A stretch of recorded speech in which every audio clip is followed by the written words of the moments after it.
Welcome everyone to another edition of Play It Through, and on this edition it's Super Mario Bros. 3 for the NES, brought to us by Nintendo.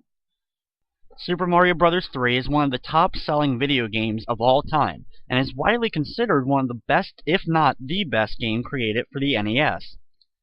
While Mario was already a household name from the original Super Mario Bros., Super Mario Bros. 3 introduced a ton of new gameplay items, new characters, and overall made Mario even bigger than he already was.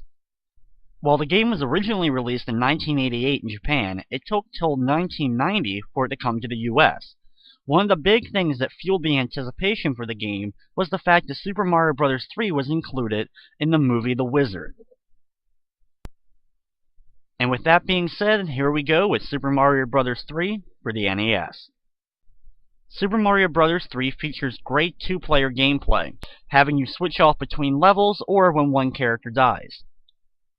The game also features a cool idea that when both players are selecting on the start screen, you actually can do a two-player co-op match of the original Mario Bros. Arcade, with the winner of that moving on to play the next level.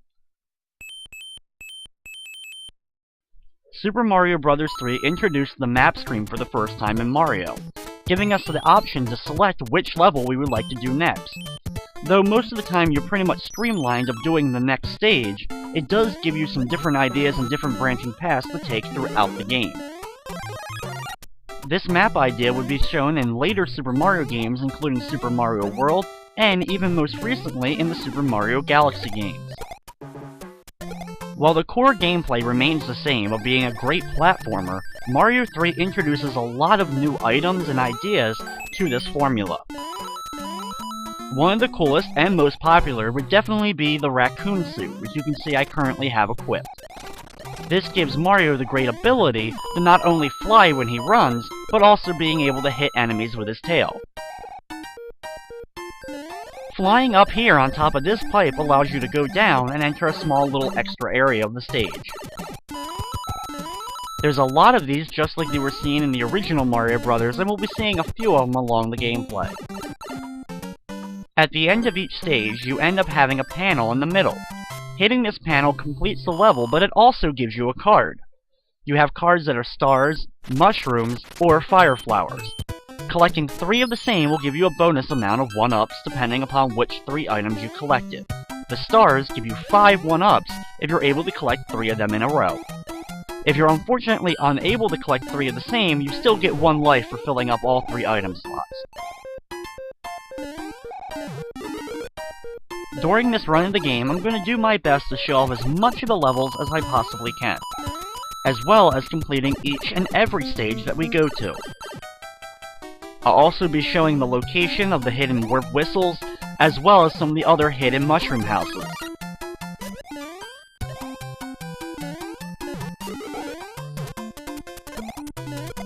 Collecting a star like in the original Mario Bros. Gives you a bout of brief invincibility. It allows you to run through all enemies, but of course falling down a pit will still cost you a life.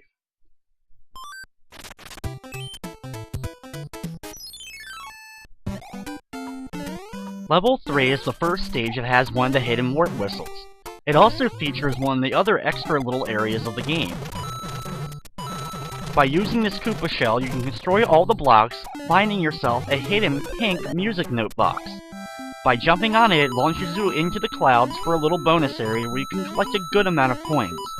There's a few of these throughout the game, but this will be the only one where I actually show the area.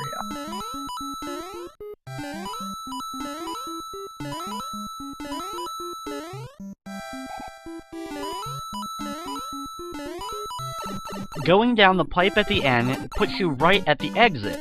However, I will run back now to the beginning of the area and show you pretty much the whole stage that we missed.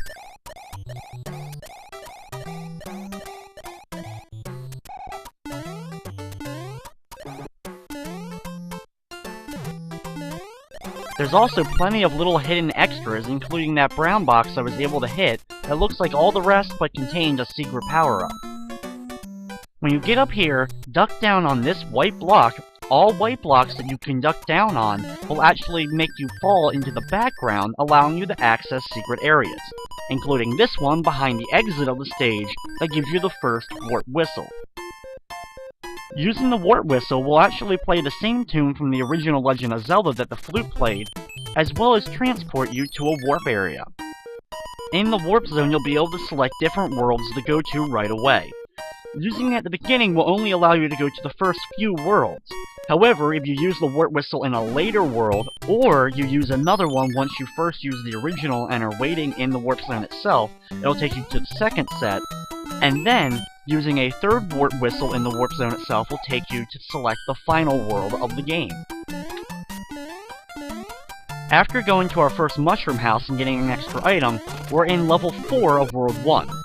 This is the first area of the game where you actually can locate a secret hidden white mushroom house. There's one of these in each of the first 7 worlds. By accessing it, you have to collect a certain amount of coins in a particular level. In this case, we have to collect a certain amount of coins in this stage while we're scrolling through in order to access it. By collecting 44 coins, we'll unlock the white mushroom house, which will give us a P-Wing. The P-Wings are really elite items of the game, and they turn you into the raccoon suit, but they allow you to infinitely fly.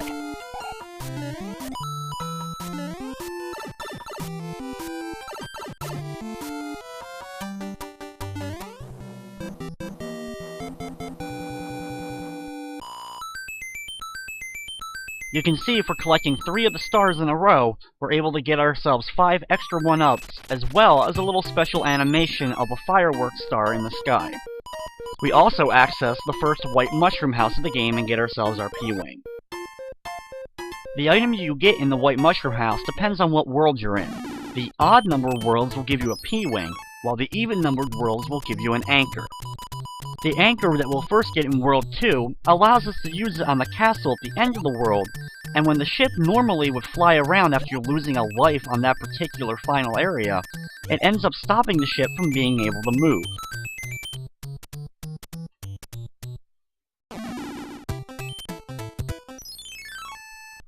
This is the first fortress of the game. Each of these fortresses are little mini castles that contain a battle with the Guardian Boom Boom at the end of them. However, this particular fortress contains a warp whistle. Many gamers first found out about this warp whistle by watching the movie The Wizard. By flying up here using the raccoon suit, you can enter a door on the far right and get yourself the second warp whistle. We now have to collect only 1 more of these in the game.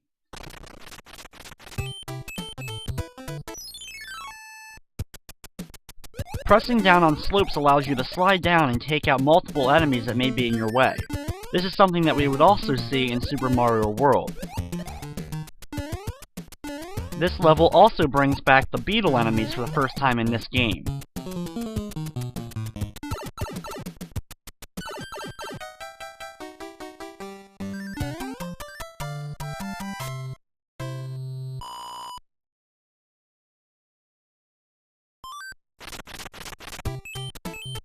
In level number 6, be careful of the big amounts of gaps as well as the moving platforms. There's also an extra life in a set of 4 blocks. However, you probably have to destroy the blocks around it so that it ends up falling your direction and doesn't fall right down into a pit. Ride this moving platform, or if you would like, you can do a running jump and fly over the area as well.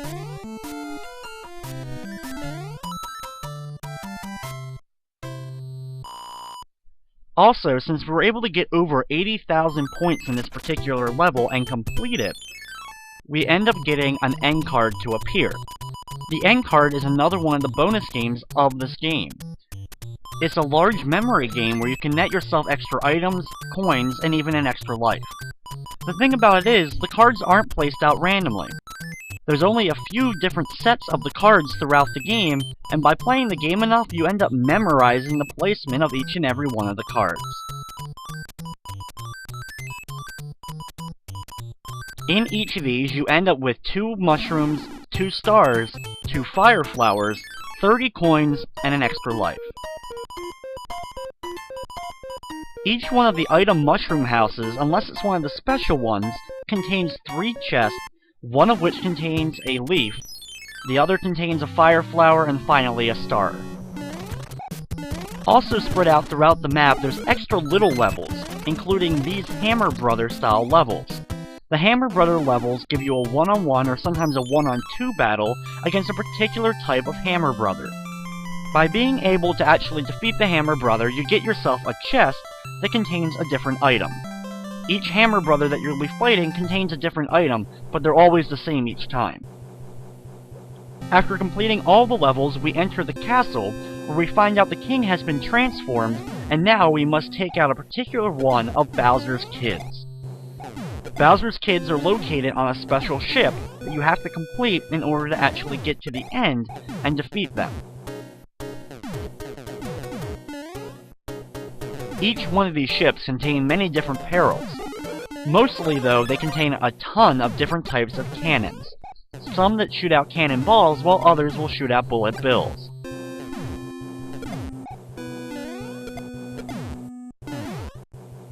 Each one of these ships is also a scrolling level, so that makes it even tougher sometimes to dodge the enemies as well as the cannon fire.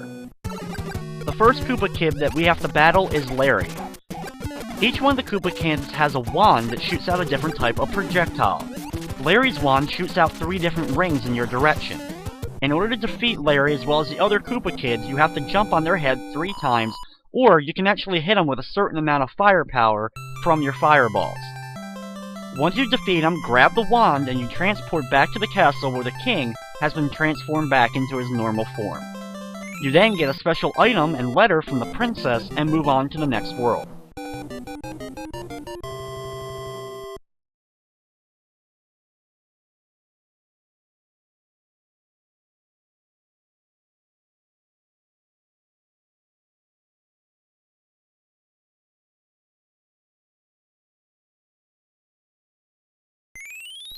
World number 2 is a desert-themed stage, so we're going to be seeing lots of different sand throughout this world. In this level, watch out for the doppelganger blocks. When you get close to them, they end up coming to life and try to move around trying to land on you. There's actually a little mini Goomba inside of them that allows them to jump like that. Grab yourself the star, and this will allow you to run through a lot of the enemies, including the different flame enemy that bounces around. You'll be seeing this enemy quite a lot throughout the game. At the end, we also get ourselves another one of the star cards and gets ourselves another 5 1-ups.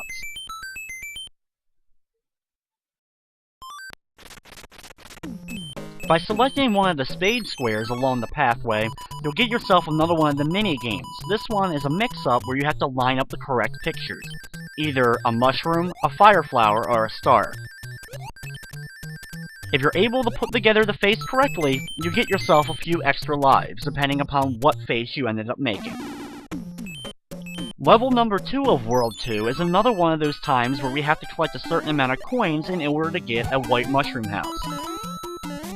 We only have to collect 30 coins during this level to get the mushroom house to appear, but it can be pretty difficult. Duck down here and be sure to hit both the blocks. One contains a P block, the other one contains 1 coin. If you miss either one, though, of course you can hit it again on your second ride-along. Also, be sure that you didn't destroy any of the other blocks that were around. When you hit the P item and all the blocks turn into coins, continue riding along and collect all of them, including the 4 at the very end. If you're able to collect them all, you should have enough coins in order to get the white mushroom house to appear.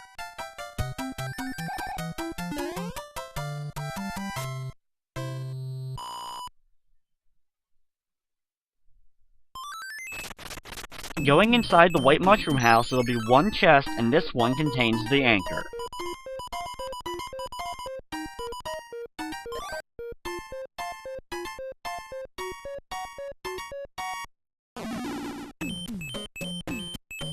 The next level is the second fortress of the game. This one will actually be completing and fighting Boom Boom at the end. It also has the swamps for the first time. Be sure to either quickly run past them before they end up stomping you, or wait for them to stomp down and as they're retracting back to the ceiling, then go under them. This also contains the first appearance of the Boo enemies. When you see one of the Boo enemies, if your back is facing them, they're going to come towards you. However, if you're looking at them, of course, they won't move at all. In this area, be very careful of the spikes, either going underneath of them while they're up, or jumping on top of them. At the end, we battle Boom Boom for the first time. This first battle is rather easy as he just runs along the ground. Jump on his head 3 times as fast as you can and you'll end up beating him, grabbing the item at the end and completing the fortress. By completing each fortress though, it ends up unlocking a different lock that is located in the level. In this case, it unlocked a lock that was right next to one of the mushroom houses, so we could get access to it if we want. Grab yourself a star at the top of the pyramid, and then you can use that to run through most of the rest of the level. Be careful of the blocks that are going to try to run at you, and when you get to the end, jump on the far right Koopa, and use that in order to break all the blocks below.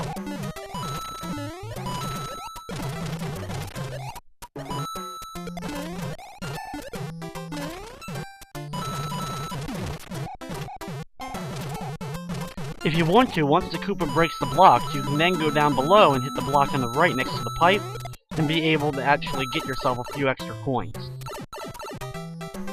At the end here, it's also our second time that we've reached over 80,000 points in a level, so we end up getting another one of the card games.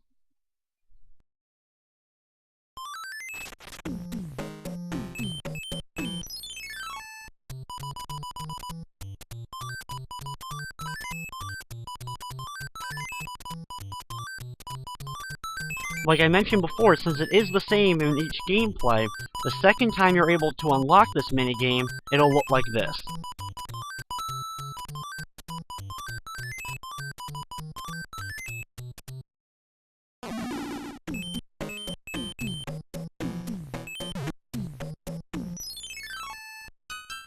The next stage is kind of unique. It's not one of the regular numbered stages, as well as it's not a fortress.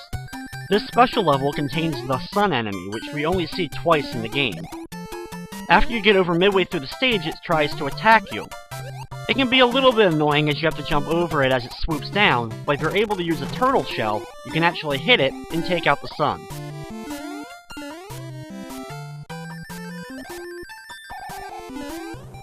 After I wait just a couple of seconds to make sure that I can get myself a fire flower, I now have 3 fire flower cards and get a 3-up.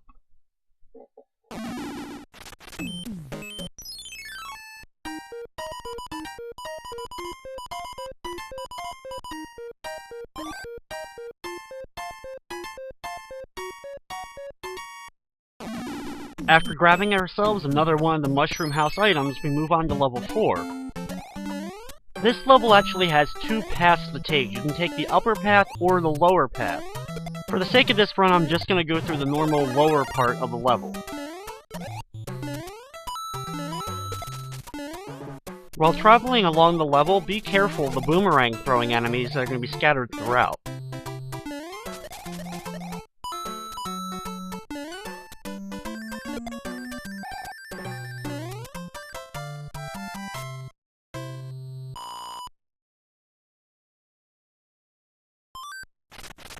Before we travel to level 5, we're going to take out this hammer brother first. We have to take out 1 boomerang brother in order to beat the area. There's one of 2 items you can get from the brothers here, and one of them happens to be the hammer item. This hammer item allows us to break a rock. Do so by breaking this rock in the upper right corner. This gives you an extra mushroom house, which gives you a special item, this time a frog suit, as well as another hammer brother to fight, which will give you the 3rd and final whistle. If you have any of the stars, I recommend using that for this hammer brother, as it can be a little bit tough, because you have 2 fireball throwing ones to deal with. Once you defeat them, we got ourselves that whistle, and now we have all the whistles in the game. Now we'll travel back and go to level 5.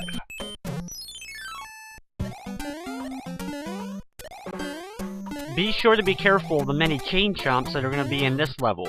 Thankfully, you can choose usually an upper path in order to get by most of them. Grab this turtle shell and you can throw it to the left here in order to break the blocks below. The final one ends up getting you one of the beanstalks for you to climb. Climbing up here will get you a few coins to collect along the way. If you're able to jump across all the clouds, you'll find yourself at a pipe you can go down for a little extra area. Down here, the very center bottom block contains one of those P items for you to jump on that will turn all the rest of the blocks into coins. The bottom right coin is actually a hidden block that contains a leaf. After exiting, you end up here. You can break a couple of extra blocks, including one for another leaf, and then you can finish the level.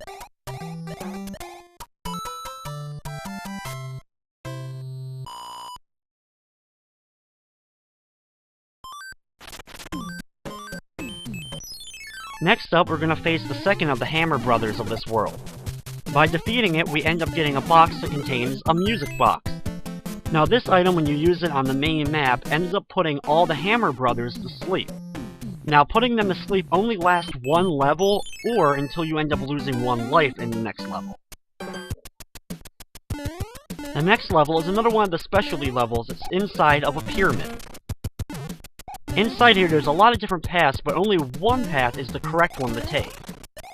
You'll have to break some blocks along the way in order to make your way through.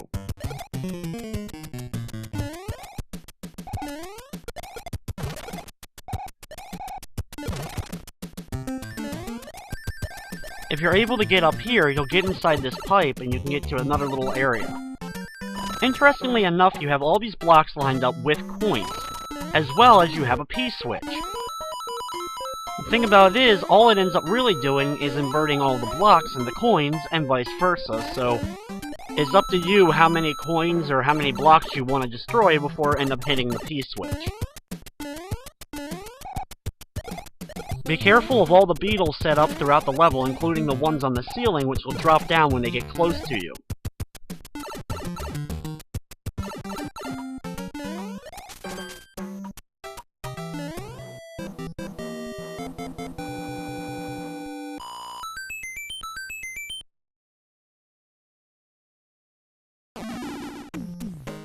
Now that we've completed all the levels in World 2, it's time to head to the ship.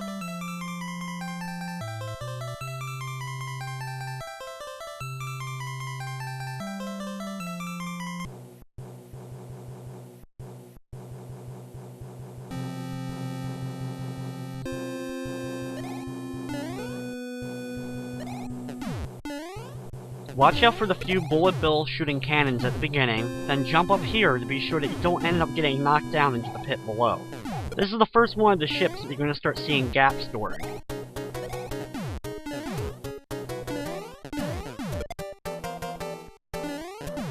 Just be sure to get ready to duck under some of the bullet bills, or just stand still for an extra couple seconds as they go overhead. Be sure to wait for the opening, then run underneath and quickly jump up on the crates to avoid either getting hit by the left bullet bills or the right ones.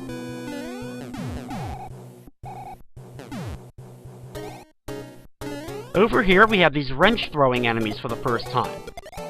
They're a little bit fun. You actually can keep bouncing off of them if you time your jumps correctly.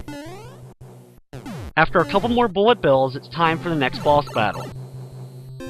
Morton is a little bit harder to deal with, but overall it's still the same strategy. You just have to jump on his head 3 times, but you'll have to avoid him jumping at you. He has the same projectile that his brother Larry had. Once you defeat him though, grab the wand and we completed world number 2.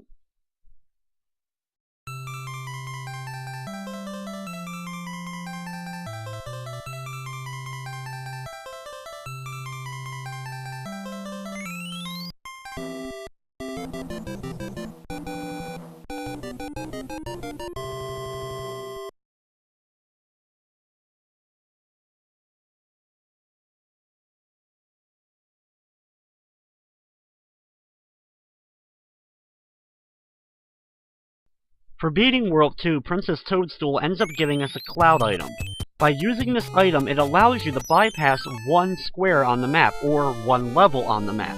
The only problem is, if you're not able to complete the next level in one life, you end up getting dropped back to the previous location where you last completed a level, or the beginning of the world. So, you'll have to end up beating the level you used the cloud to skip.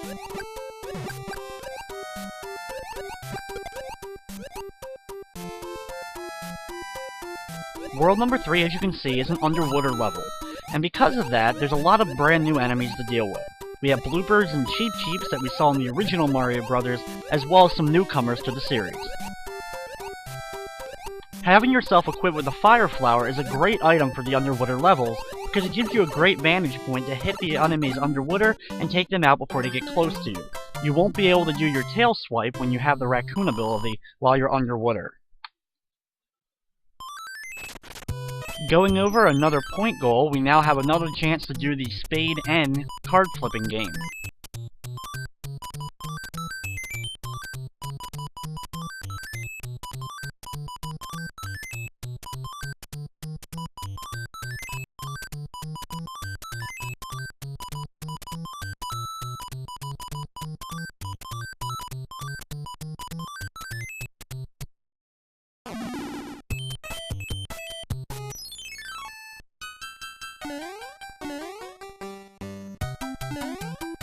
In level number 2, jump on the moving platform and ride this along most of the level. There's going to be lots of Cheep Cheeps that are bouncing along the water below, and they're going to try to jump up at you. Once again, having the Fire Flower is very useful, being able to hit the Cheep Cheeps in the water before they jump up at you.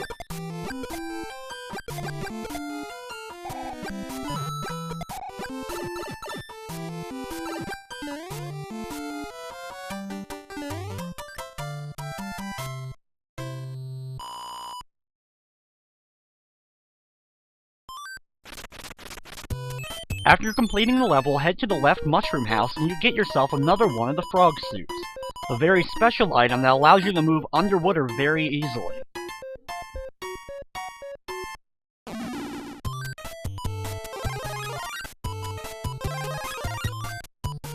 You're only allowed to hold 3 different sets of items, and once you run out of room, the next item you pick up ends up replacing the last item in your inventory.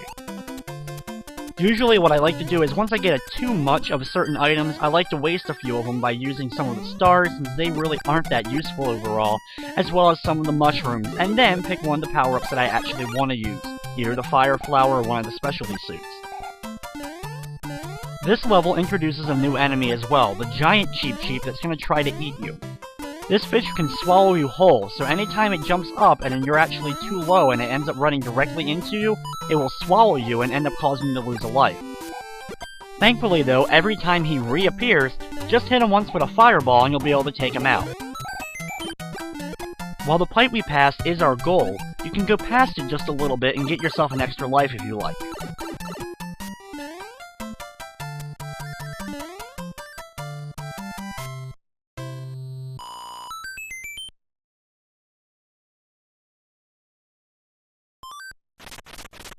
The next level is the first of the 2 forts that are available in world number 3.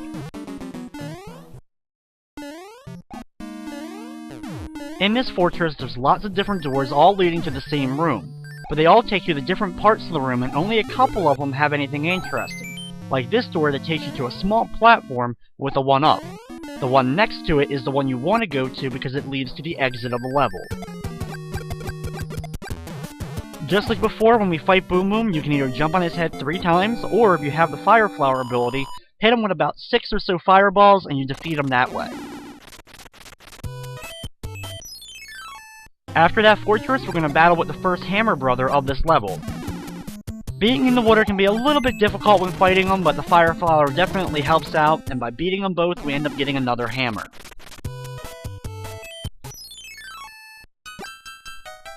This level has a few hills that you can slide down to go past some enemies, as well as a Lakitu for the first time. Lakitu is the cloud enemy that flies overhead and drops down different types of enemies, mainly the spiky type enemies overhead. One way to deal with Lakitu though is we can either just outrun him, or if you're lucky enough you can do a big jump up and you actually can take him out by stomping on his head, shooting him with a Fire Flower, or even swinging your tail at him. By completing it though, we also get another point score thing, so we have another match game to go through.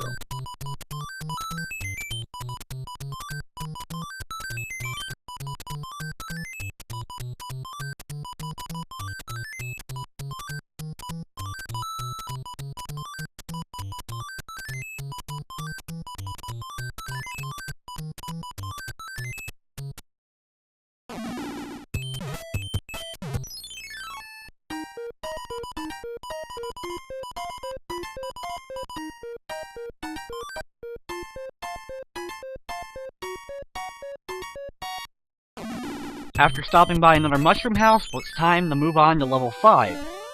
This level has a ton of these electrified jellyfish enemies throughout, so you have to be careful while swimming around that you don't end up running into them.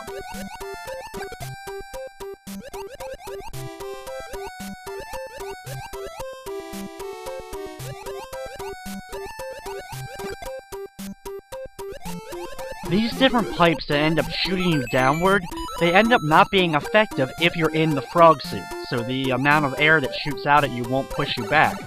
Also, some of those pipes throughout the game you can actually go in to find secret areas.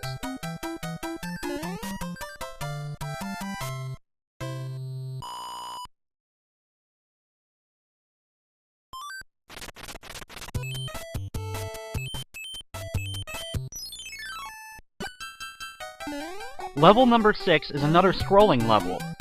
Take your time and be careful of these different types of platforms. When you stand on them for a few seconds, they start shaking, and after only a couple of seconds later, they end up falling down.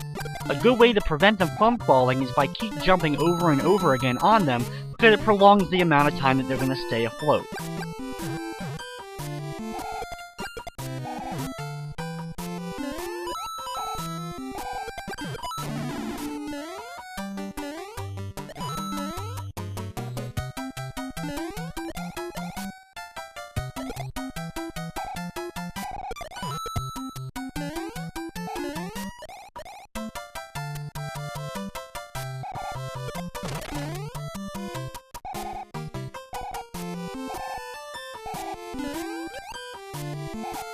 The tricky part about this level, though, is the very end. You have the platforms that are gonna fall, and you also have to get past this spinning platform.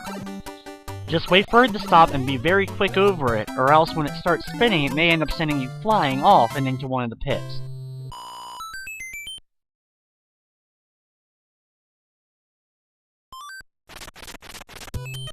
Level number 7 introduces another new enemy, the spike enemies.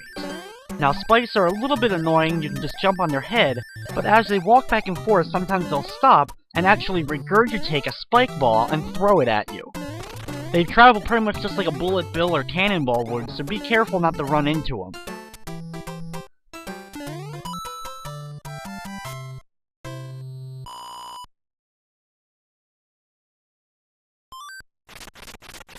Here we're gonna battle the second one of the Hammer Brothers during the stage. Thankfully we're battling him on land, so he's a little bit easier to battle. For defeating him though, all we end up getting is a star.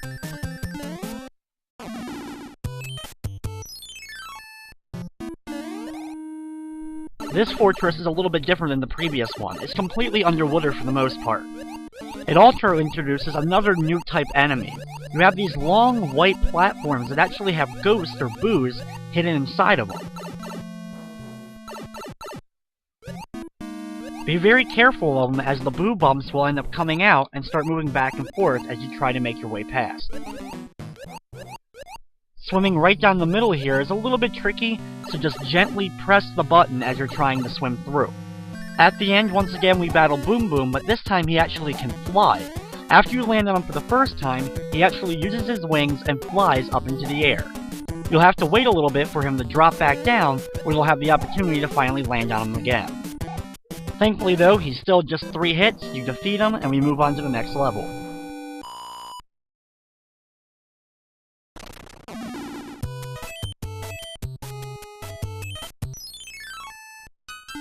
Level number 8 not only has the return of the boss bass enemy, the one that can eat us whole, we also have to collect enough coins in order to get the white mushroom house to appear.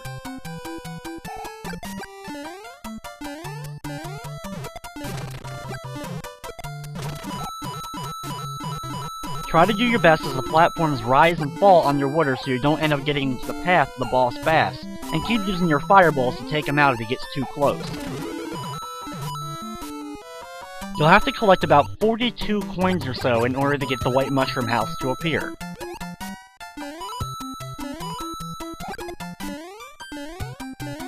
At the end here, take the bottom path so you can collect a whole bunch of coins, as well as a P-switch. Just make sure that the boss bass doesn't swim into you, then hit the switch and collect the rest of the coins. This should give you enough in order to get the white mushroom house to appear.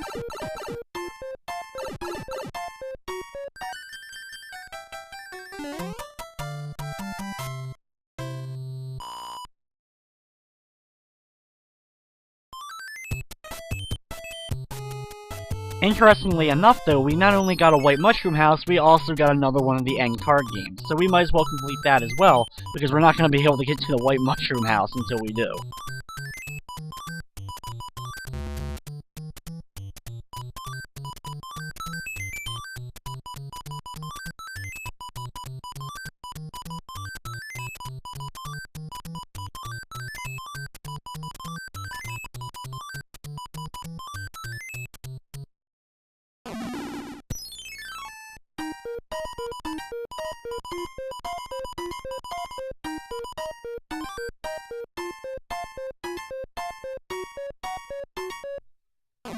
Next up, we're at the last level of this map, and that's level 9.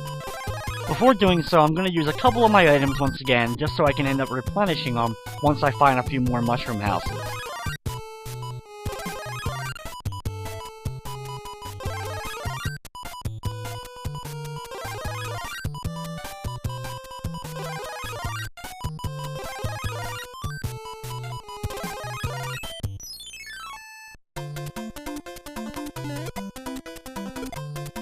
In level 9, watch out for the bombs as they're going to try to get in your way. You can also use the bombs in order to actually blow holes up in some of the stones so you can get past them in certain areas.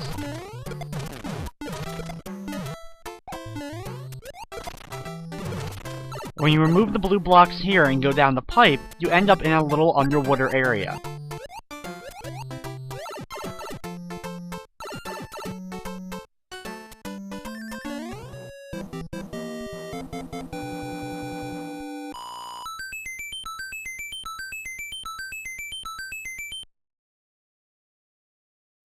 Instead of going right to the castle, we're going to instead go over here and use the hammer we got earlier to break this rock and then get into the boat.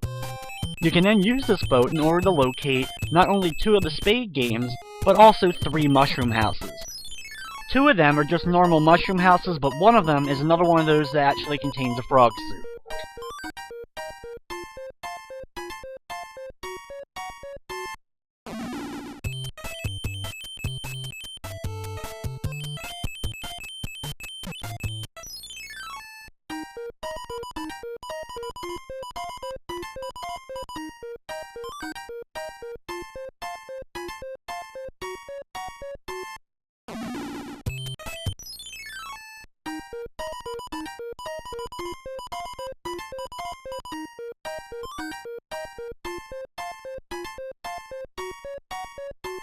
Once you grab all the items from the mushroom houses, get inside the boat again and take it back to shore. Now go into the pipe that's right next to level 9, and now we can go right to the castle. Before entering the castle to battle the next boss, I'm going to equip the frog suit. If you're able to complete one of these castle areas with either the frog suit or one of the other specialty suits like the Tanooki suit or the Hammer Brothers suit, you end up getting a special message from the king once you complete the level.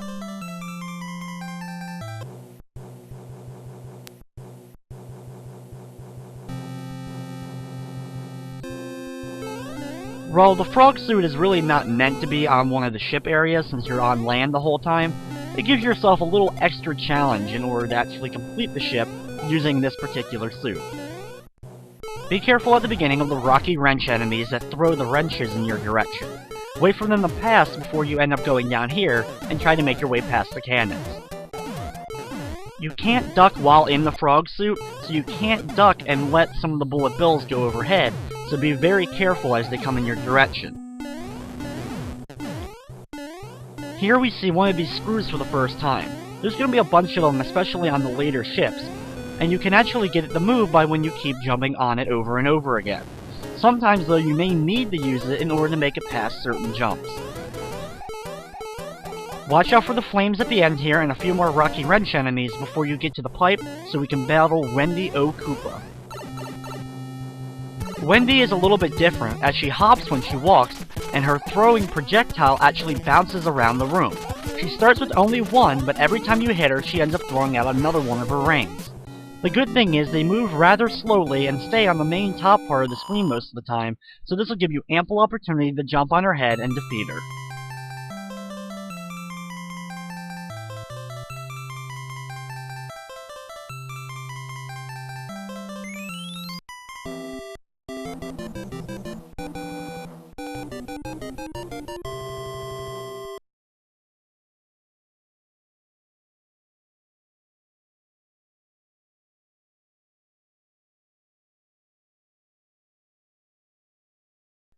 For saving the king of World 3, we get another letter from the princess and a music box. We're then in World 4, which is Big Island. Big Island is a unique level of the game, as a lot of the enemies that you're going to be seeing are overgrown, oversized versions of themselves, including the Goombas, Piranha Plants, and Koopa Troopas.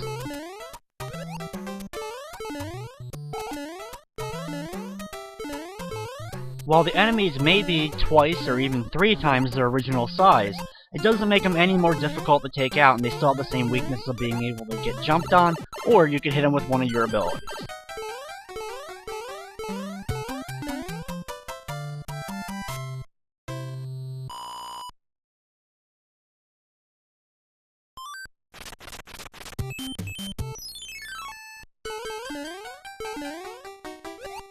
Level number 2 has another one of those levels with rising and falling water. Try to stay on the platforms and deal with the cheeps that are going to be riding across the top of the water. Thankfully though, you don't have to deal with a boss bass this time around. Also, if you're able to collect 22 coins in this level, which is pretty easy if you're able to get the P-switch, you'll be able to unlock another one of the white mushroom houses that contain one of the anchors.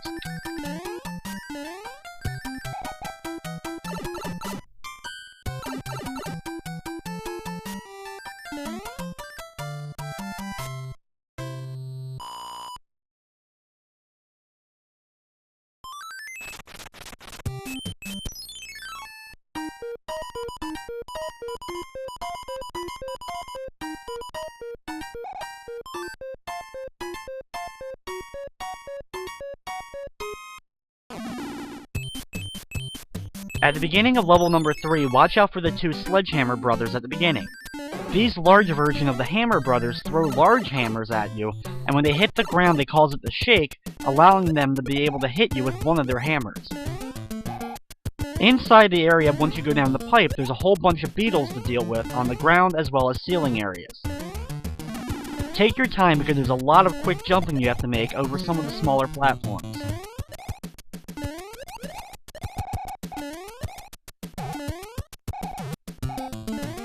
One of the more annoying ones is right here, because this block ends up moving when you hit it, and if you're not careful it can cause you to bounce off and go down into the pit.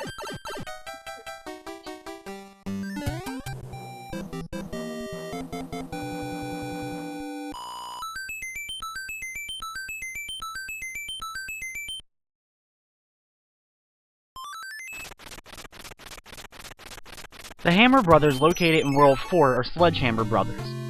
If you have a fireball, or you have a raccoon suit, just run forward and do a quick tail swipe, and you'll be able to hit him before one of his hammers even gets out and hits the ground. After beating the first Hammer Brother, the other one moved and landed directly on me, so I was able to complete that one as well. The first one gave me a star, while the second one gave me another one of the clouds.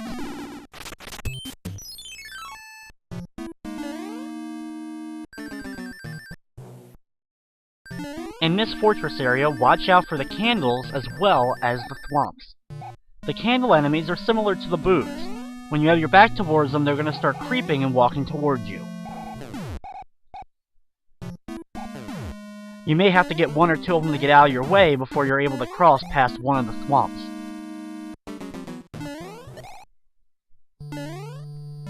At the end of the fortress, take out the Boom Boom like always and move on to the next level.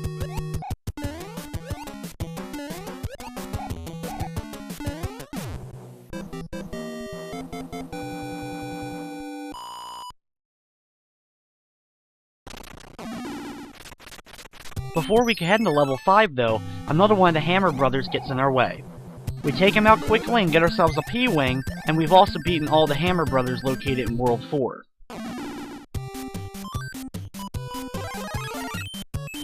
This is how the cloud works. As you can see, you can use it, and you can move right past the level and continue on in the world.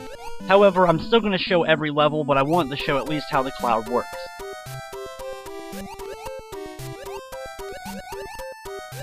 Level number 4 is an underwater level, as well as it has a Lukitu flying overhead, throwing down Spinies at you. Be careful while swimming through, and be sure to try to get in between some of the large blocks, or you can actually jump on top of the Lukitu if you can get on one of the top blocks.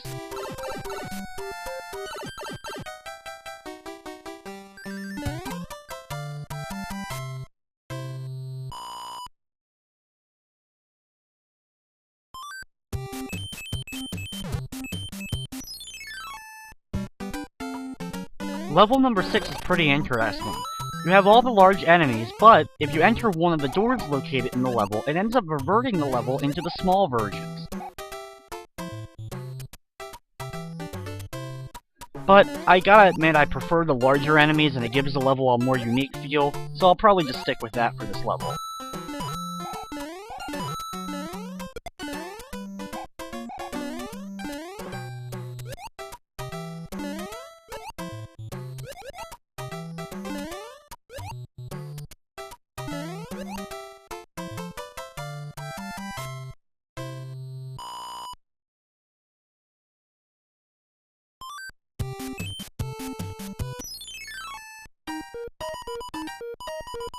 Inside this mushroom house gives us the first of the Tanooki suits. If you're unfamiliar with what exactly a Tanooki is, it's basically a raccoon dog and it's part of Japanese folklore.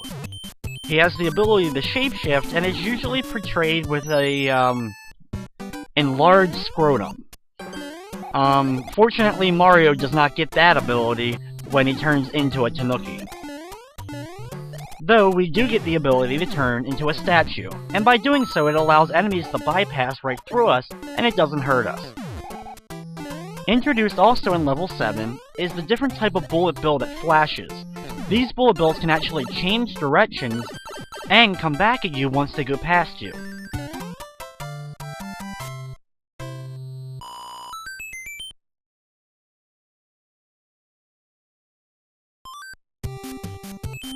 In order to make our way to the castle, we first have to complete this fortress, the final level of world number 4. It starts off with a large lava pool, so be careful on these platforms, considering when you stand on them for a few seconds they will fall down. When you make it over here, hit this block and then hit the P-switch itself. You can either go to the top portion or go into a hidden door that is located between the coins.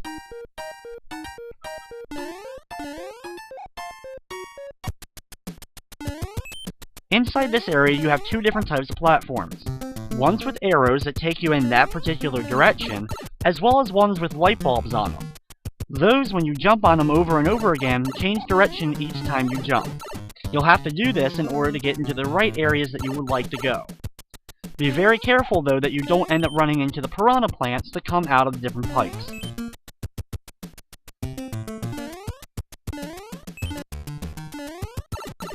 By going down this pipe, you find a secret little area that contains a bunch of coins. Going down the next pipe takes you to another room that ends up granting you a few extra lives.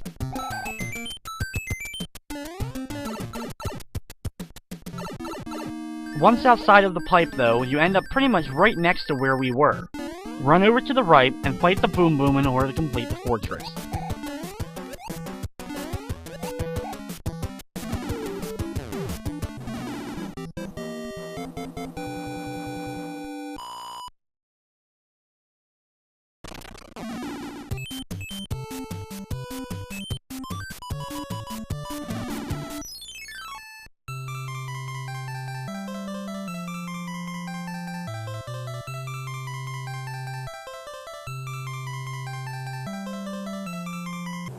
And now it's time to complete world number 4 by boarding the ship and battling the next Koopa Kid.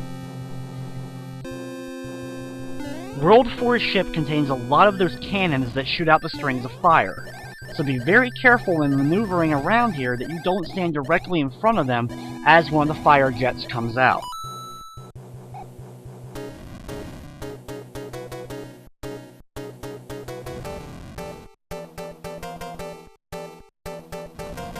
If you jump on the top here, you can ride this screw by jumping over and over again on it in order to bypass having to deal with the flames below.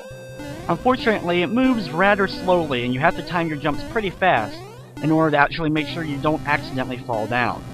However, once it gets to a good portion and you can see the platform to the right, you should be able to leap far enough in order to get over there.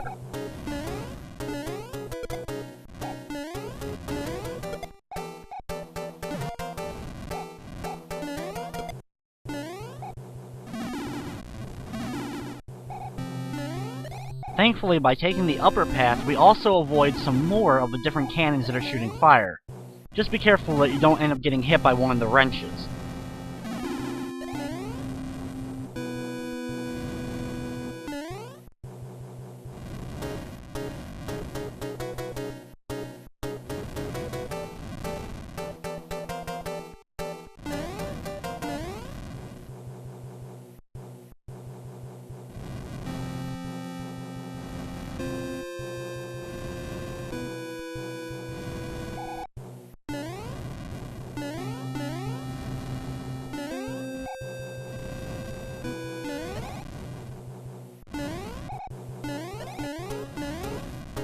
After dodging a crap ton of the fire-shooting cannons, we finally make it to the pipe, and it's time to battle the next Koopa Kid.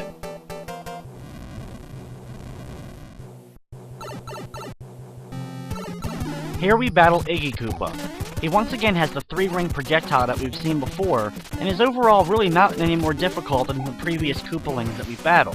However, he has a pretty high jump, so be careful that when he jumps up in the air that you don't run into him instead of actually landing on top of him. Once he's defeated though, we grab the wand and we move on to World 5.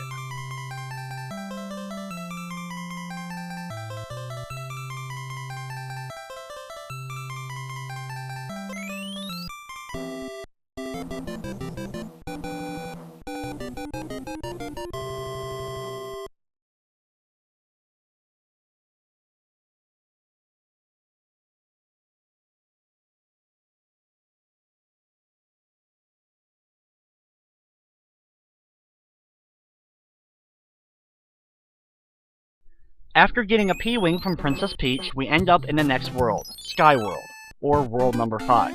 The first level has 2 new enemies to deal with, the Nipper plants, which are little piranha plants can actually move across the ground and jump up at you, and the Buster Beetle. The Buster Beetle, when you jump on them, takes them out easily, and they don't leave a shell behind, but while they're running around, they can actually pick up the turquoise colored blocks that Mario can pick up as well, and they can throw them at you for damage.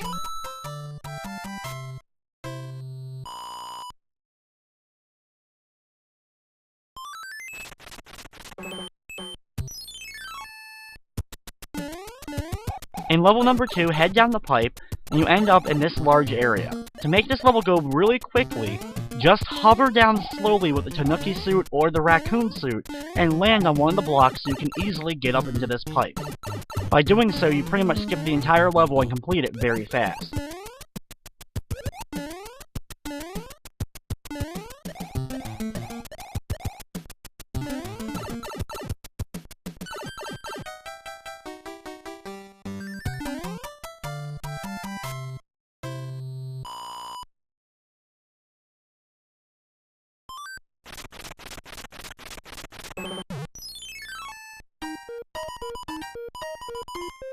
This is another one of those mushroom houses that gives you another one of the Tanooki suits, so it's very valuable.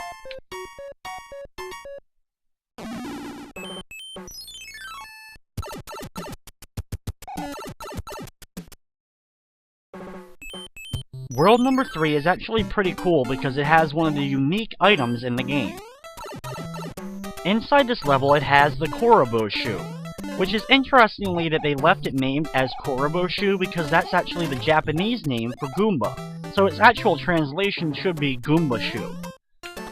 If you're able to take out the Goomba from inside, you can ride it, and it allows you to run over piranha plants, as well as it allows you to just jump on all enemies, including ones that are spiked. This is the only time this shoe ends up appearing in the game, and it's the only time in Mario where it actually appears, so this is a pretty cool level. The only other time the Korobo shoe or Goomba shoe was actually available as a power-up was in an unreleased e-reader level. Now this unreleased e-reader level was only available, of course, for the Game Boy Advance version of Super Mario 3, known as Super Mario Advance 4.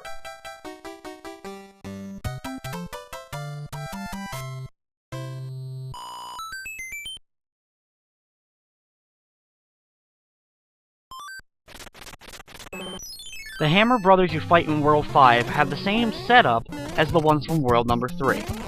Thankfully though, we don't have to deal with water with them, so they're actually really easy to take out, and one of them actually happens to have a P-Wing.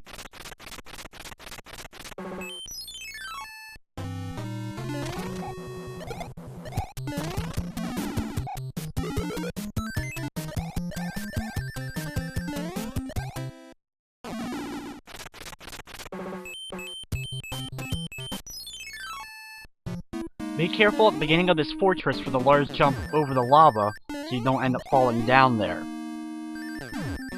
There's also some thwomps and boos to watch out for, as well as there's rotating light enemies that can get a little bit annoying.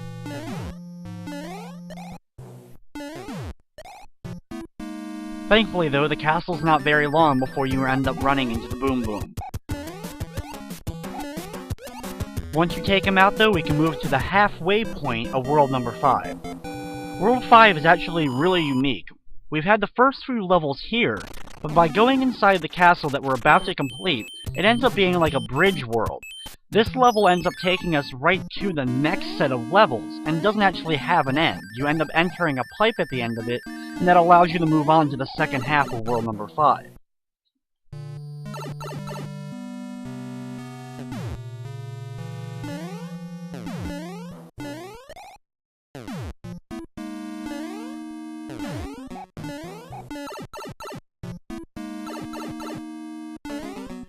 Watch out for a few of those doppelganger blocks out here with the little Goombas inside of them.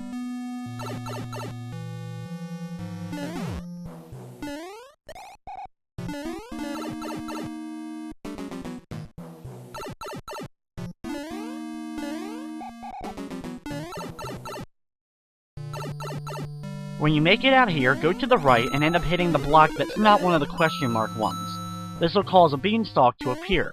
Climb up it and enter the pipe, and you'll be in the second half of world number 5.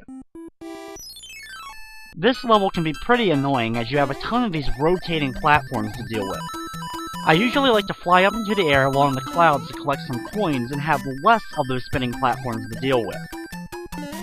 Some of them you'll have to wait for the right opportunity in order to jump on in order to get to the next area. Thankfully, having something like a Tanooki suit or the regular raccoon suit will allow you to hover in the air. This will give you the opportunity that if one is spinning, it'll stop, and then you can let go of your hovering.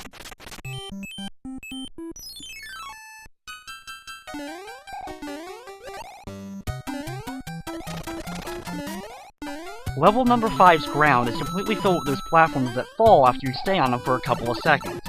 This also happens to be a level where we have to collect enough coins in order to get the white mushroom house to appear.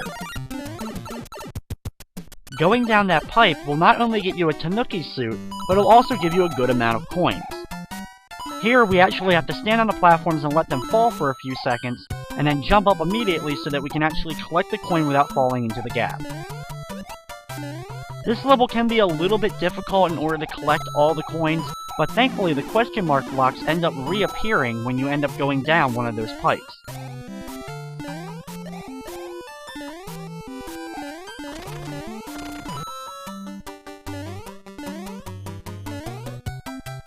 After you've collected enough coins, exit the level and you should have the white mushroom house there.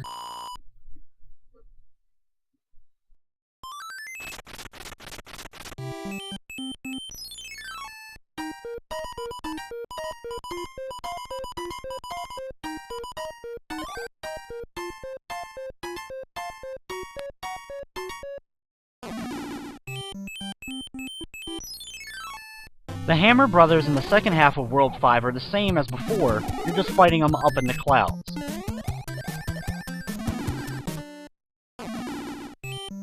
Level number 6 can be rather difficult because it's a scrolling level that you have to jump along different platforms. You also have to deal with the flying beetle enemies. When you jump on them, they go down just a little bit, but then they start flying towards the ceiling. Use these in order to keep jumping over and over again in order to get over the large amounts of gaps in the level.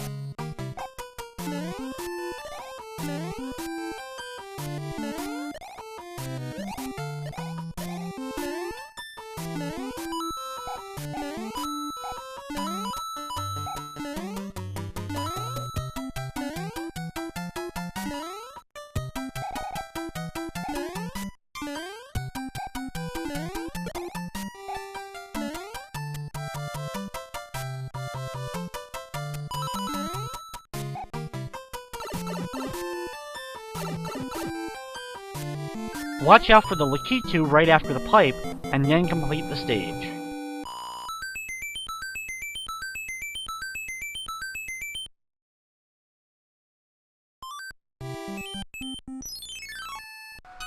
Level 7 has a decent amount of enemies, but it's a pretty short level overall. There's a few of the Micro Goombas hanging inside the blocks, so be sure to jump on them and you can use them to bounce around. You'll get yourself to a Lakitu as well as a few bullet bill shooters. Watch out for them, and after you get past them, you'll be able to enter a pipe and complete the stage rather quickly.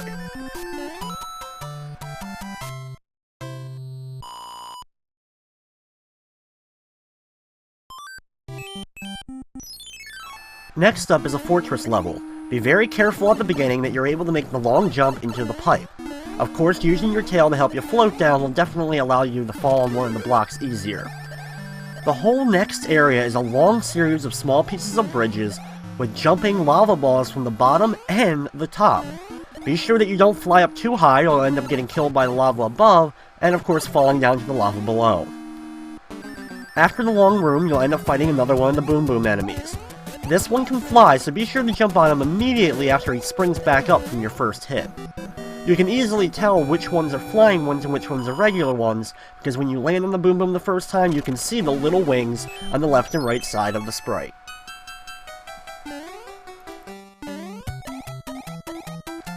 The next level is more of the same that we've been seeing, lots of clouds and another Lakitu to battle out. Be careful of the pits, because you're going to be making a lot of cloud jumps. Of course, taking out the Lakitu will help you out a little bit, so you don't have to worry about as many of the spikies coming down. However, once you enter the pipe to get to the end of the level, there's another one waiting for you.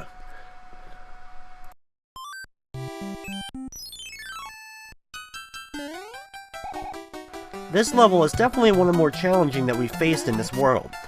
It has a scrolling screen that works in a kind of diagonal fashion for the beginning of it, and you have to make some jumps amongst these different platforms.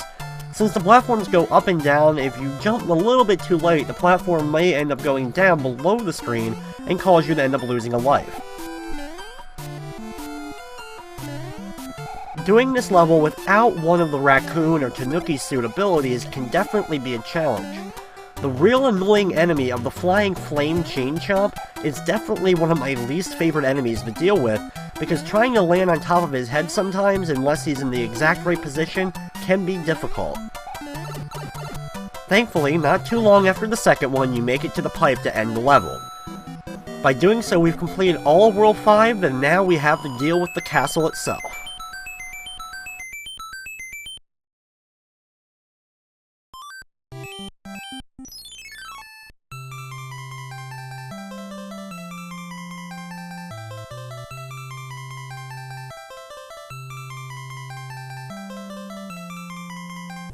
The king of World 5 has been transformed by Roy Koopa. We now have to board his ship in order to take him down and transform the king back.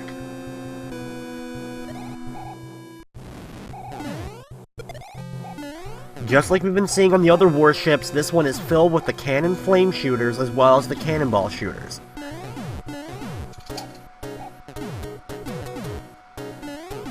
Always wait a few seconds until a cannon ends up firing before you attempt to jump over it or jump on it.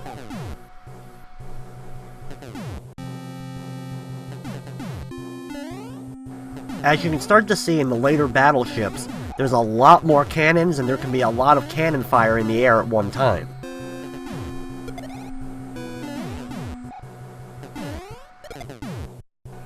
This stretch right here is the hardest of the ship.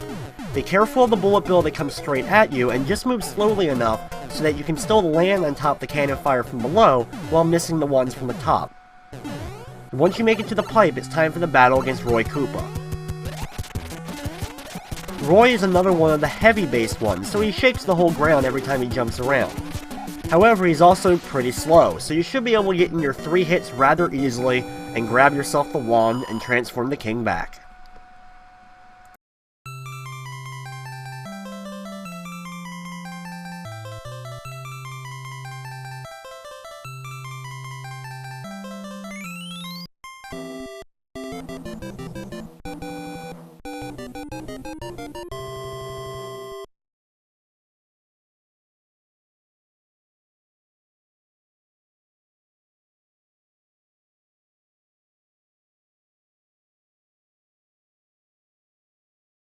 For completing world number 5, the princess once again grants us with another one of the cloud abilities, and now we're in world 6, the ice-filled level. World 6 is not only a pain because of course all the ice everywhere, it also has a brand new type of piranha plant, the patui. These plants can either be inside of a pipe, which are easier to deal with, or the ones that move back and forth and have a spike ball hovering over them, and after a few seconds they spit it up into the air. Thankfully, with fire flowers, or by using your raccoon or Tanooki suit tail, or even the Hammer Brothers suit that we'll be getting later, you can take them out. But if you go into one of these levels with just the normal mushroom, or even just a small Mario, these enemies can be a huge pain getting the timing right, so you can jump over them or jump on them when the ball is up in the air. 6-3 has a pretty hard jump at the beginning because you'll have to bounce on the music note boxes and then jump over to the platform that's going to come underneath of a large block of ice.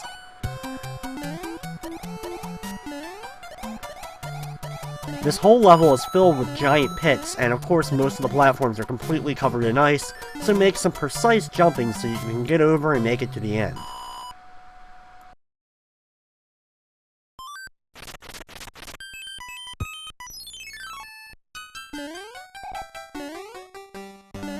(6-2) is another one of those scrolling levels. This one, of course, with the ice platforms can be a little bit tricky that you'll have to wait a few seconds on the ice platform before your next platforms become visible. Thankfully though, this is not one of the ones that contain one of the secret white mushroom houses, so you don't have to worry about that at least.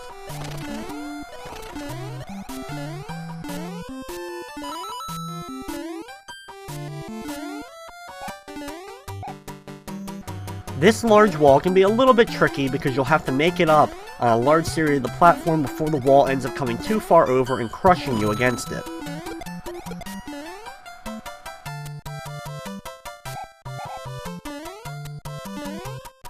Like the case with most of these style levels, take your time and just wait for the next platform to appear before you decide to be too hasty and jump off one of the platforms.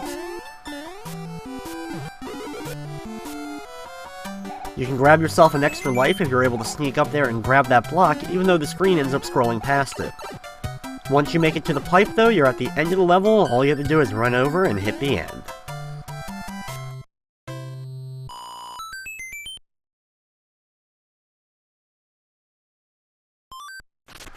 Our next level that we're going through is a fortress in order to unlock the next set of levels. While we are in an ice world, this castle is filled with lava. Jump on the moving platform and it'll start to move along its track. If you jump on it and stay in about the middle, you should be able to dodge all the fireballs that are coming out of the lava below, and just be sure to stay on it when it goes over the spikes. When you get here, continue facing to the right. Don't turn around because the candle will come to life in the upper right corner and try to land on you.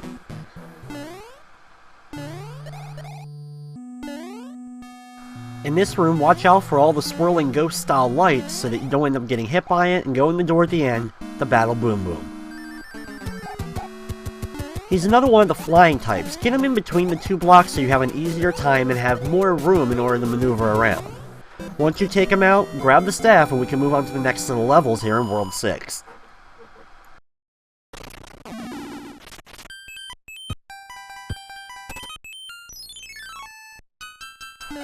In case you're wondering, the mushroom house that we did skip is just another one of the regular ones that contains the regular set of items, so you don't need to stop by it, especially at this point since we have a pretty full inventory. Be careful of the moving platforms, and you can go ahead and jump on the POW block in order to turn all the coins into blocks and vice versa. The level can be a little bit annoying with the spinning platforms, but thankfully there's not a whole lot of gaps where they are, so they usually won't be able to knock you back far enough to knock you down to a pit. The Hammer Brothers in this stage are just the typical two Hammer Brothers on two separate platforms, but since the ground is slippery, they can be a little bit troublesome.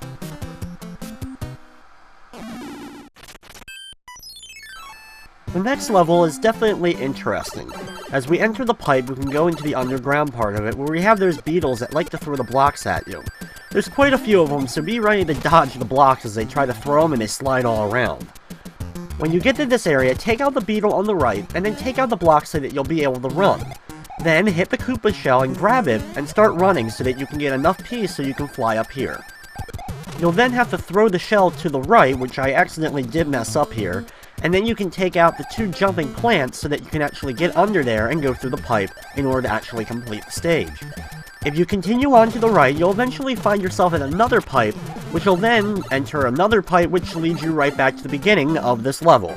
You'll have to go up to the area we did in order to actually complete the stage. For completing the stage, you not only get the satisfaction of completing the level, you also get access to this mushroom house, which contains one of the rarest items in the game, the Hammer Brothers suit. Having this allows Mario to wear a Hammer Brother outfit and throw hammers at all of his enemies. Before we enter the next level, I'm going to equip the Hammer Brother suit. Like I said, it is really rare, so you may not want to use it in levels you have trouble with, but I'm going to use it so I can show off how great it can actually be. Take the bottom path in this area and be careful of the piranha plants, as well as the fish when you have to go underwater. The Cheep Cheeps will try to get in your way, and even with your hammer throw, it can be a little bit troublesome to actually hit these floating fish.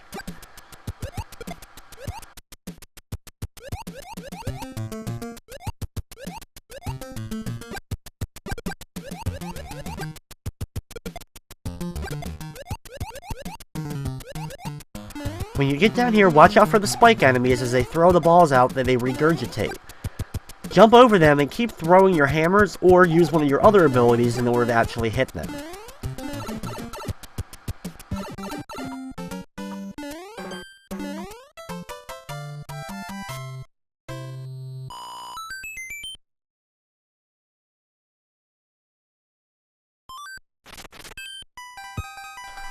Here we're going to battle the third Hammer Brother of World number 6. It is pretty satisfying, I must say, using a hammer in order to actually take out a Hammer Brother. By defeating, though, we get another one of the clouds that allows us to bypass a stage. Level number 7 is the level from World 4 where you actually have to collect enough coins in order to get a white mushroom house to appear. This can be rather difficult, so I apologize if I'm not able to actually do it during this run. While going through this scrolling stage, you have to collect 67 coins in order to get the white mushroom house to appear. There's a lot of platforms where if you stand on them, they end up falling a few seconds later, and you'll have to use these in order to fall down, grab the coins, and be able to jump off of them quick enough so you don't go off screen as well.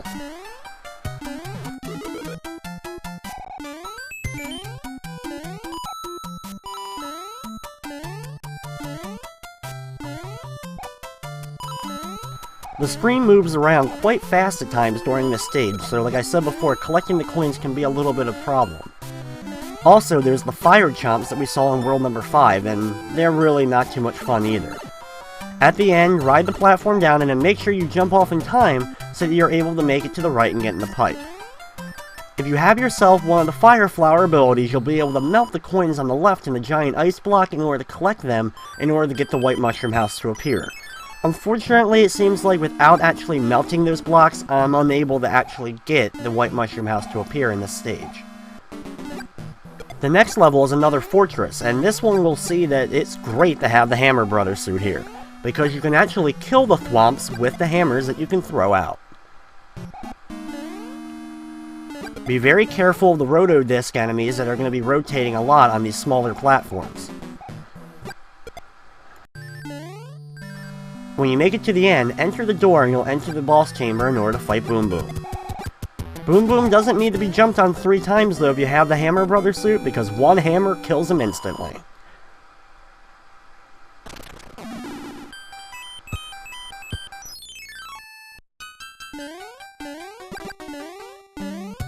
Level number 8 is not filled with any of the ice that we've been seeing in the previous stages. It's a nice grassy level. However, there are a good amount of different varieties of enemies here, from different piranha plants to the different types of beetles and even the spike regurgitating ball enemies.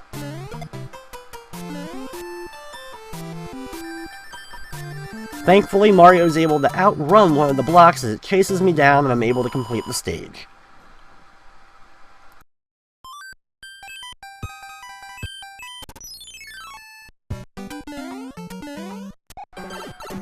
The next level is another one of the underwater levels. For some reason they like to fill ice-filled levels with water, so I'm sure this is pretty cold for Mario to swim through.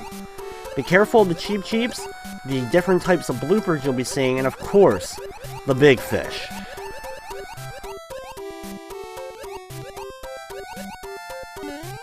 Get out of the water here and jump over the piranha plants, being very careful to land on the platform so you don't accidentally land on top of them. When you make it over here, jump into the pipe above and you'll be able to complete the stage.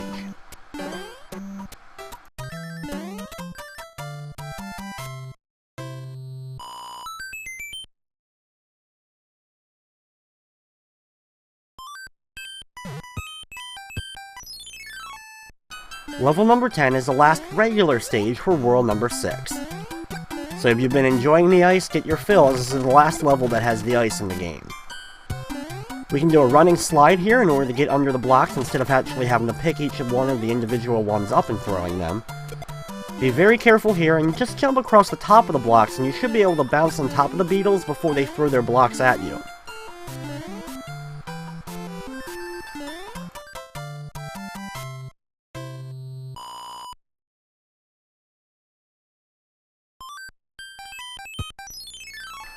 The fortress starts off with a lot of spikes at the top. You'll then make it to a couple of roto discs while moving on conveyor belts.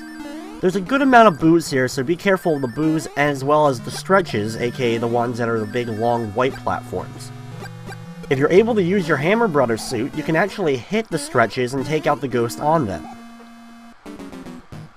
When you make it into here, you'll have to deal with 3 different boos. You can get them all to face you in one direction and then look at them. You also can actually freeze them and take them out with the Hammer Brothers suit. Once the door lowers itself, you can enter it and enter the battle against Boom Boom. Hit him with a hammer or jump on his head 3 times and we can move on to the castle of world number 6.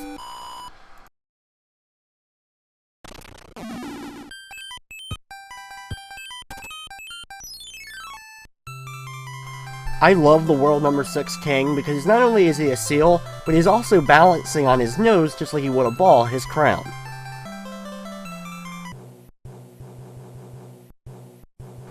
World 6's airship is home to Lemmy Koopa, who is one of the crazier of the Koopa kids for sure.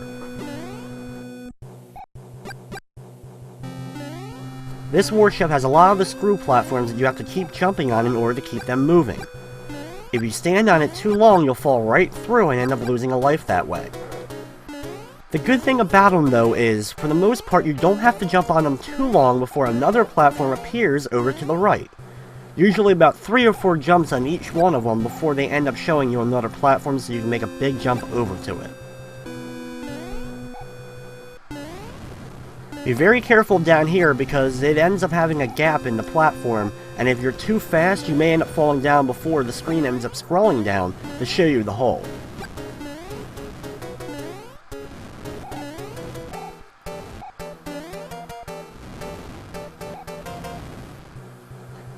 While it may seem that they want you to go above, you don't actually have to. You can stay on the platform below here. Just be very careful of the last couple of flames before you make it into the pipe to battle Lemmy. Every time you bounce on Lemmy's head, he throws out another one of these bouncing balls, which can get real annoying and real tricky to try to actually land on Lemmy's head while trying to dodge all the enemies. The good thing is though, you can actually jump on top of the balls that he throws out, and you can use that in order to actually jump on top of them and then bounce on Lemmy himself. Once you're able to get 3 hits in though, you can grab the magic wand and complete world number 6.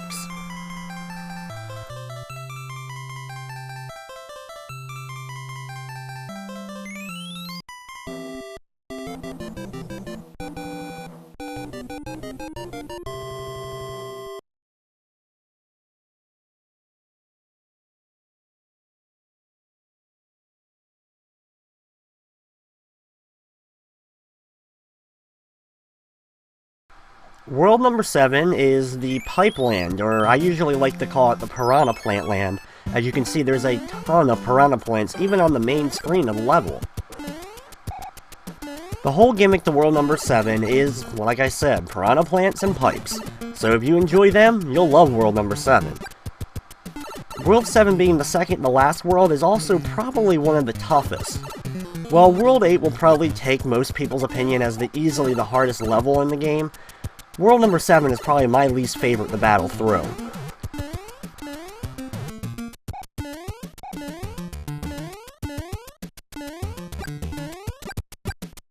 Be very careful throughout this whole world. Anytime you're near a pipe, expect a piranha plant to come out of it and get ready to either wait a few seconds for it to go back in, or use one of your projectiles to take it out.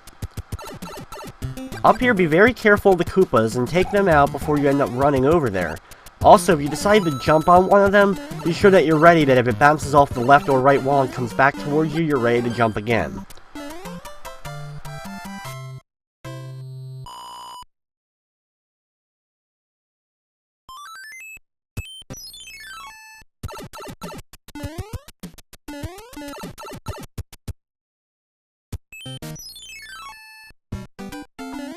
Level 2 of World 7 is a desert-filled level. It also has a bunch of the nipper plants, so be careful of them as they love to jump up on you, especially when you're trying to jump over them. Here we're going to switch out of the Hammer Brothers suit and switch over to the Fire Flower. This just ends up being more beneficial right now while I'm trying to get through some of these areas. Also, this level contains another one of the White Mushroom houses, so try to do your best to collect as many coins as you can. You have to collect 42 or so in order to actually get it to unlock. Hit the POW block on the far left side, then quickly swim over to the right so you can get up here and collect as many coins as you can.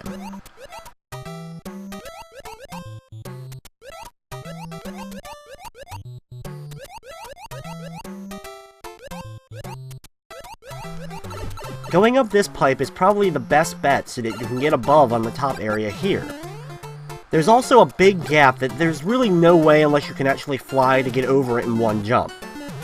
Every time you jump up here, it'll cause another one of the music note boxes to appear. Get as many of them as you want, and then go back down the pipe, go back over to the left, and this way you'll be able to actually get yourself over it this time. By going down this pipe though, before going back, you can get yourself another one of the raccoon leaves.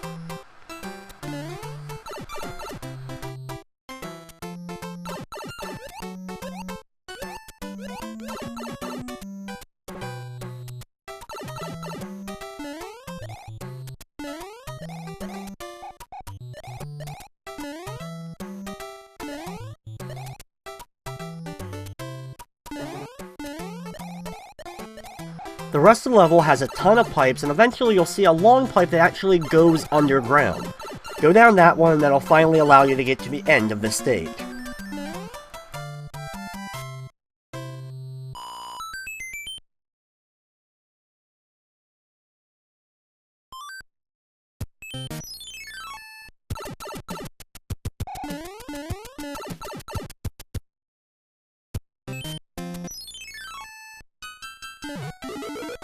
Level 3 of World 7 is pretty much your basic level. It's just grass-filled, there's some normal enemies, there's a Lakitu, and a bunch of those hills that you can just run down and slide around.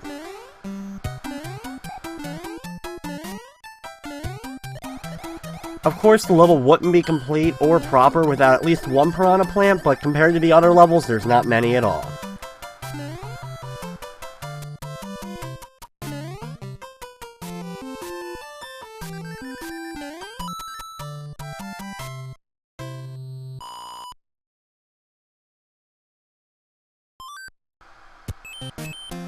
In level number 5, there's 3 pipes. It doesn't matter whether you go in the left, right, or center pipe, they're all going to lead to the same spot.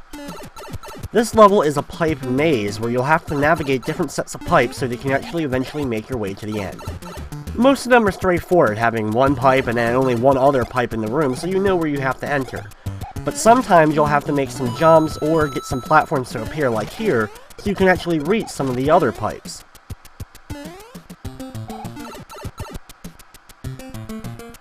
Entering down here through this pipe is the only one that's open on the top, so you can actually get through to the next area.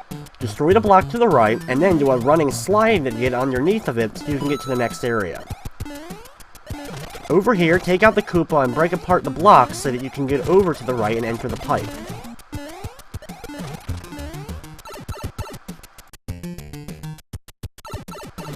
In the next room, get all the blocks to appear and then go back up the previous pipe.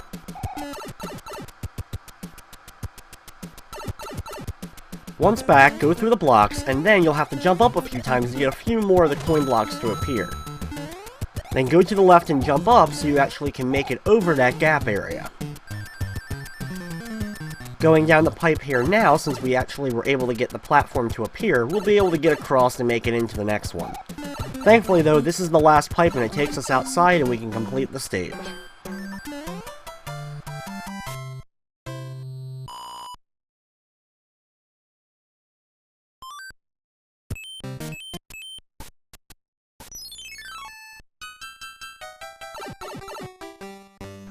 Entering the pipe at the beginning of level number 4 will take us underwater. This is a pretty unique stage because not only is it underwater and lots of enemies to deal with, it also happens to be a scrolling level. Having yourself equipped with a fire flower will definitely be beneficial to help you take out the fish enemies that are going to try to get in your way. One of the tougher areas is located over here. Once the screen comes to a stop, it'll start scrolling upwards and you'll have to keep swimming. If you don't, you'll end up falling off the bottom of the screen and lose a life that way. There also happens to be a bunch of the bloopers that try to get in your way as well. You'll then make it to an electrified field. This can be rather tricky, and you'll have to keep hitting the swim button so that you can make sure you stay afloat, but also not too much so you end up hitting the ones above you.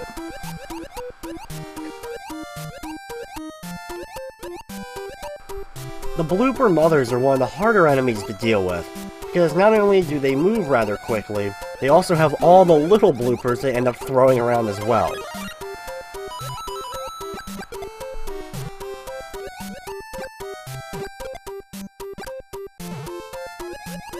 Be careful down here of the lava lotus as it shoots out the fireballs up above.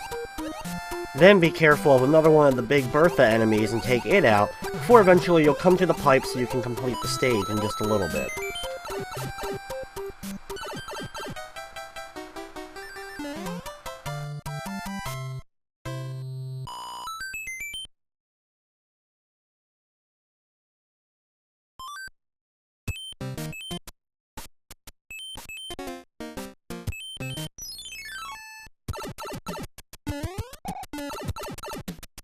In World 7, there's a couple of these little piranha plants you can go in for a special mini-stage. While they're not a full level, they're basically this little short adit thing that can be rather difficult to complete, especially if you don't have a special ability or going in with a star, of course. The biggest problem with the area is the little piranha plants that come out of the pipe and then another set comes out of the pipe next to it. They then alternate between the two pipes and you'll have to jump between them during the openings when one's down but the other one hasn't quite come up yet. For completing it though, you also get an extra item. Here's a really interesting fortress. In order to complete it, first come up here in order to hit the POW block, in which case you'll then have a door that'll appear next to it. Go inside the door and then go down this pipe. You may have to wait a few seconds for the POW block to finally go away. Then you can hit the large block and get yourself a Tanooki suit. When you go up the pipe, you'll be back in that room, and now you can go into the pipe on the right. Inside here, run over to the left and go into the door. In this long room, keep running so that you can get a full burst of speed, and then fly up here. You'll be able to enter a pipe, which then will lead you to the Boom Boom.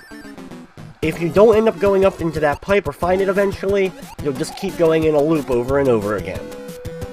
Once you defeat Boom Boom, you can move on to the next level.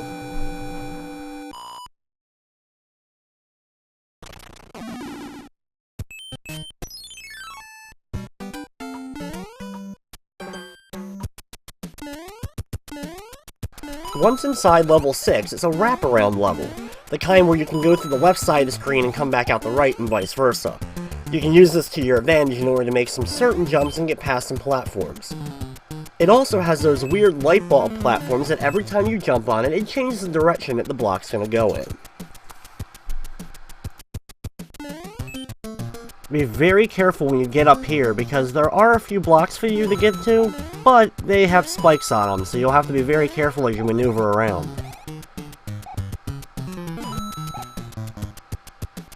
If you do end up falling down off of one of the platforms, try to do your best to land on one of the immediate ones below, so you don't fall back down too far.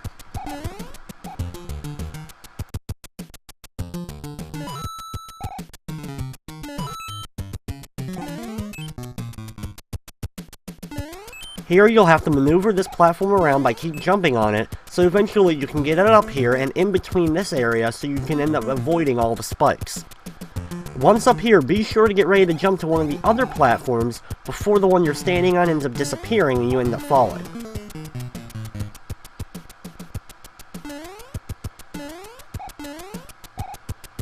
Once up here, go over to the left or right, but just be very careful of the piranha plant that's sticking its head out.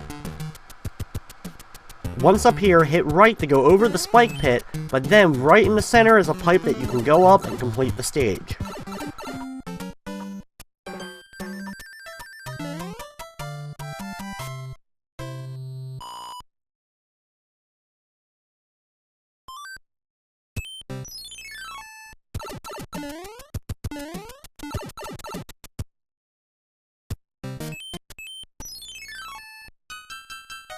Level number 7 is a pretty unique level, but it can be rather tough, as the whole ground of it, for most of it, is filled with piranha plants. The way to get past this is hit this block and a star appears. You'll then have a few seconds in order to run to the next block, hit that one, in order to get the next star. You'll have to keep doing this a few times and keep grabbing yourselves the star before yours ends up running out, so that the piranha plants below don't end up hurting you.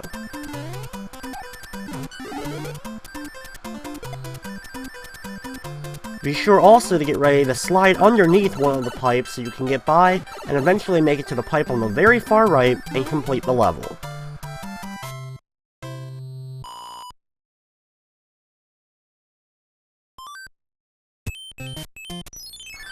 Thankfully, level number 8 is a lot more manageable to deal with. Yeah, it's filled with piranha plants, but thankfully they're not over the ground this time.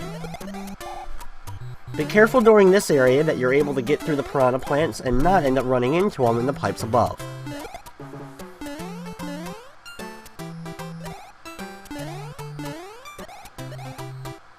Watch out for the Batui here, and then watch out for the next one on the next set of platforms. Thankfully over here, there's a bridge covering the platform below that's filled with the piranha plants this time. Make a running jump, and then take out the Batui and watch out for the next one, before eventually running into a couple of nippers before reaching the end.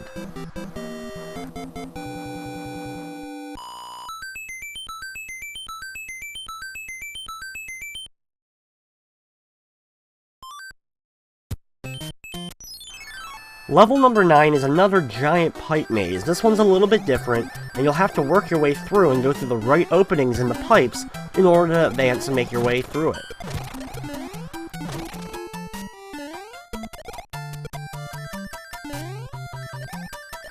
While it may seem best to take the top path, that's not going to be able to get you through all the way. You'll have to drop down here and go through the left side, breaking the blocks so that you can continue on.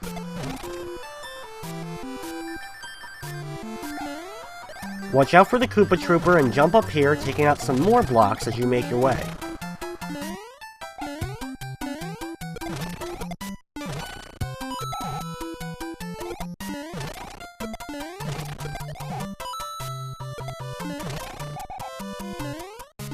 Eventually, when you're able to jump out of the pipe here, you'll find this pipe below. Going in it will take you to the end of the stage.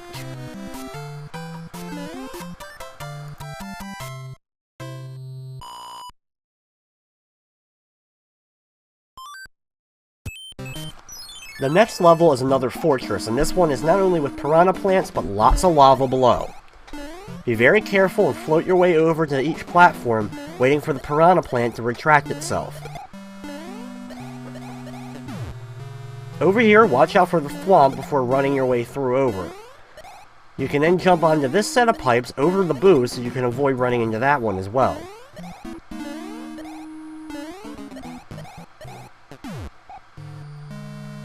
After waiting for this thwomp, jump over, watch out for these two boos, and then you'll have to do a kind of a floating jump downwards, so you can make it into this pipe and get into the next room. Here, wait for the dry bones to come out, so that you can end up doing a running slide underneath of it, and try to do your best to avoid the roto disc. This one can be a little bit tricky, as you'll have to get the thwomp to come down, and have the roto disc in the right position so you can run under and slide without getting squashed or running into it. Then, after that, time to take out another Boom Boom.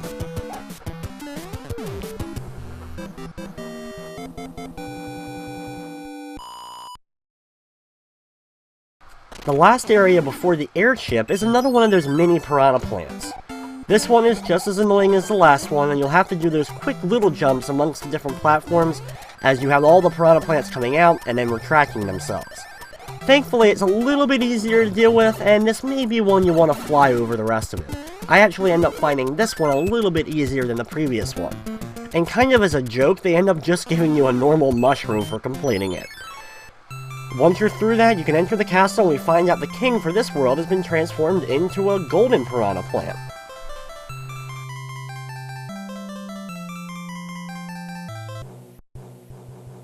This is the final airship where we're battling a Koopa Kid at the end of it.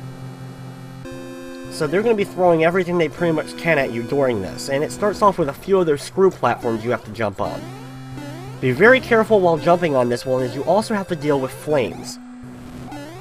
The good thing is, the two platforms right next to the center flame you can stand on and use that in order to make your way over. If that wasn't fun enough, you then have another screw platform with another one of those flames coming out of it. Thankfully though, they weren't too much of masochists here because they give you enough platforms to land on and stay safe without having to keep using the screw over and over again. When you get over here, keep jumping on the screw from below and you'll be able to get it out so that you can jump on top of it at the end and make your way up to this platform so you can grab yourself a fire flower if you want it. We still have a little bit to go, so watch out for the rocky wrenches and then try to do your best to jump on the screws again. You'll then come to a wider open area where you'll have to make some longer jumps onto the smaller platforms.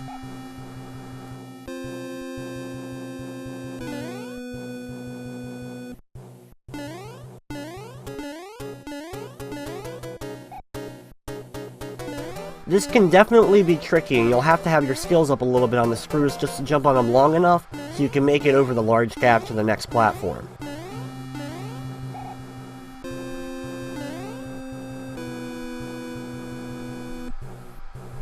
I suggest just waiting on the top platform here until the middle screw appears, and then just jump straight to that one, then to the top one and over, and you'll find yourself at the pipe.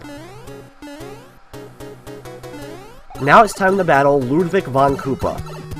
This large enemy once again has kind of the stomping ability that some of the other bigger ones have, and I actually end up finding him pretty easy to deal with, especially compared to Lemmy that we deal with in the last world. Once you hit him 3 times, grab the wand and we move on to World 8, the final world of the game.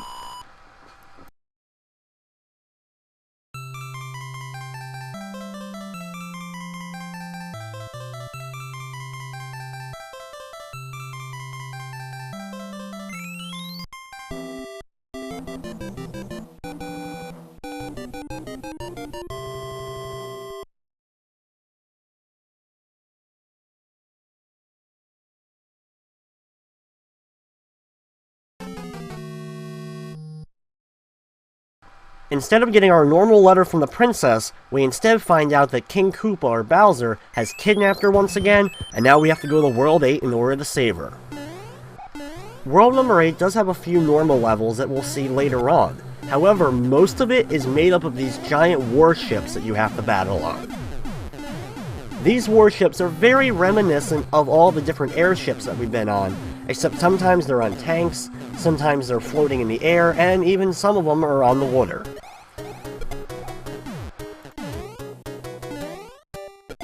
During this first warship, be very careful of the bombs that are going to be coming out, along with the cannons. Thankfully, most of the time with the bombs, they get contained within a small area of the ship, and that way you can really just use that to stay above them on one of the other platforms. If you get really good at the jumping off of items onto other items and enemies, this is one of those levels where you can really rack up a lot of extra lives by jumping over and over again on top of the enemies.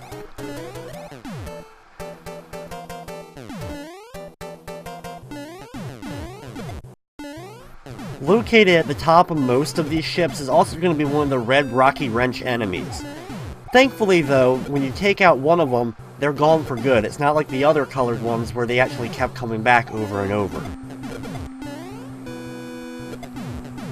As I'm sure you found out by now, one of the best ways to deal with cannons is actually standing directly on top of it, and that way when the cannon shot comes immediately out, you're already destroying it.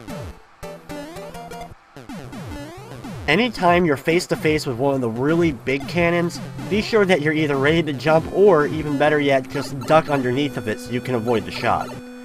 At the end of the ships, you'll have a small battle against one of the Hammer Brother types or against a Boom Boom. Either way, when you defeat them, you'll also get a treasure chest holding an item.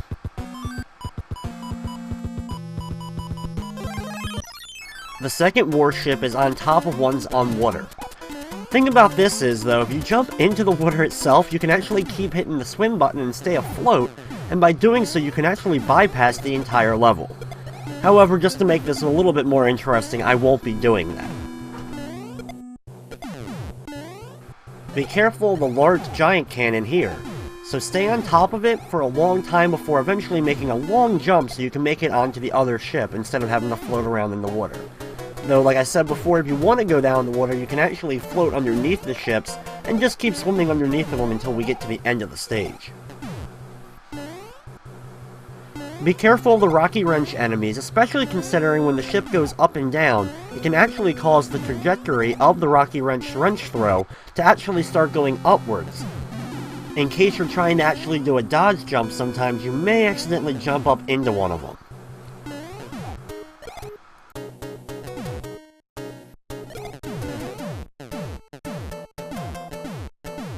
In this area with all the cannons, it's just best to stay on top of them and just wait for the screen to scroll by so you don't have to deal with any of the cannons or bombs there. When you make it to the end, drop down the pipe and take out the boom boom.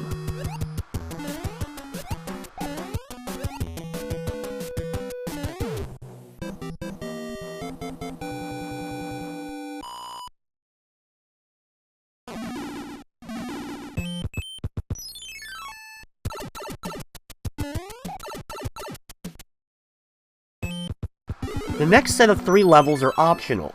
However, when you're hovering over them, the hand will sometimes come up and grab you, causing you to complete the stage.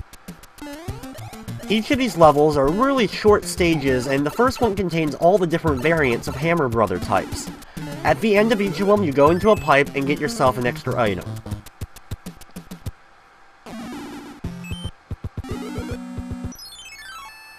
The second one is a more lava-filled area, filled with fireballs coming from the top and bottom part of the screen. It's a really short stage just like the previous one, so just jump over the bridge segments and you should be able to complete it and grab yourself another one of the raccoon leaves. Since there is no mushroom houses located in the 8th world, this is a good way to get at least a few items for some of the later stages. The third and final one of these levels is one filled with Cheep Cheeps jumping out of lava. Try to do your best to keep running along the bridge segments, and you should be able to actually keep ahead of the Cheep Cheeps before they even come out after you. And just like before, you can grab a chest containing another raccoon leaf. The next level is like a giant airship battalion coming at you. The level scrolls pretty quickly, and this is probably one of the toughest levels in the whole game, especially if you're not the greatest at platforming. Just like all scrolling levels, try to do your best to stay on one platform until the next one emerges from the right side of the screen before you actually attempt to do a long jump. The good thing is, there's not really many projectiles to deal with other than the rocky wrench enemies. All the cannons that are located in the stages are just the flame ones that shoot out towards the right side of the screen, so they actually don't even come towards you most of the time.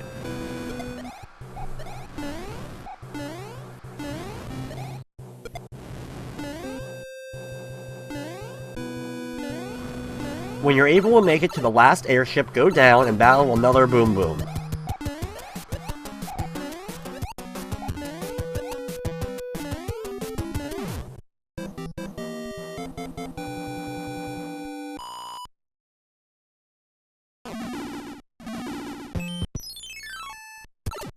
We now have only one more of the giant tank type battles to go through. The next set of levels are actually the numbered stages for world number 8. Now these levels are pretty tough to get through, and it's one of those ones where you may want to use one of the different clouds that we kept over in order to get through them and just bypass some of the stages that way. This first one can be a little bit tough. Along with giant platforms, you also have a lot of cannons to deal with, and as you can see, a premature jump cost me my Tanooki suit there. You have to do a pretty tough jump off the music note box at the far right there so you can get enough height that you can get to the pipe on the right side and actually complete the level.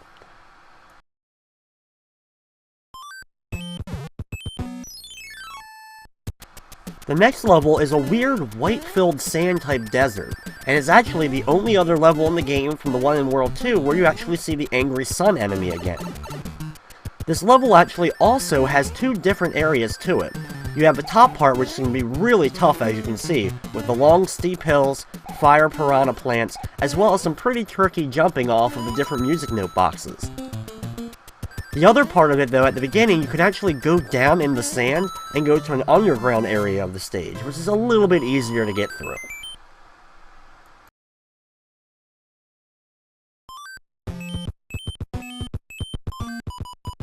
Next up is the only fortress located in world number 8 besides the final stage of the game. Be careful of the roto disc and get your way up into this door at the upper right. Then, if you have one of your leaves, use it to break the blocks and start making your way over to the right. Wait for the thwomp to retract itself and then start breaking the blocks slowly. Just break one at a time. If you try to break more than that, you may end up getting hit by the thwomp. Then be very careful moving over the lava, once again waiting for a thwomp, and just keep going to the right. Don't enter any of the doors until you get to the very last one.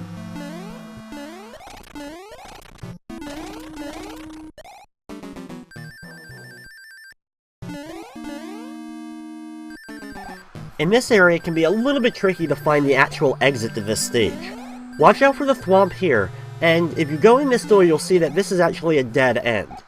Exit back through here, and now hit the POW block that's located over here.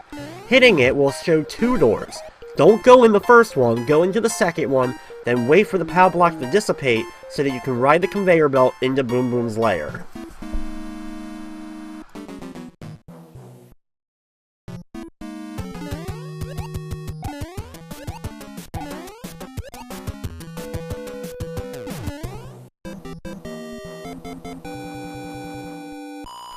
This Boom Boom can be a little bit troublesome because you are fighting him on a conveyor belt.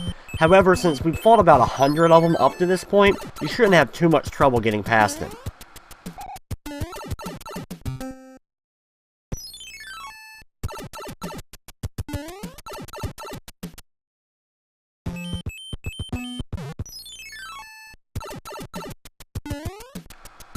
After having a little bit problem going through the pipes, we finally make it to the last area of the game. There's 2 levels here, and the first one is the final tank armada. Of course, being the second to last level, they're throwing everything at you, and there's a ton of cannons, as well as a ton of the bomb shooters.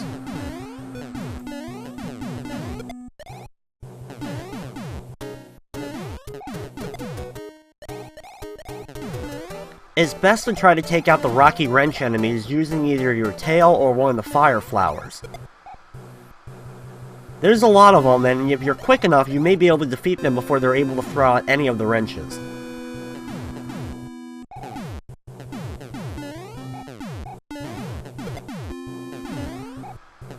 Like I said before, there's a ton of cannons, so there's a lot of tricky dodging that you're going to have to do in order to get through, and there's not too many items to upgrade you as well, so if you get hit a few times, you may be out of luck.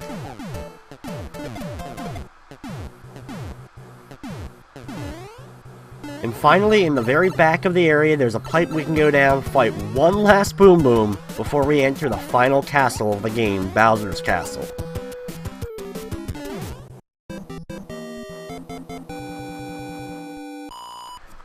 The final level of the game actually has some pretty cool things, especially if you go into the level with a P-Wing. Now, I haven't shown the P-Wing at all throughout the game, but it's no different than the actual raccoon suit, and just for the heck of it, I'm going to beat the game with the Tanooki suit. At the beginning, run as fast as you can forward, and watch out for the statues that spit the lasers at you. If you're fast enough, you actually won't be able to get hit by them at all.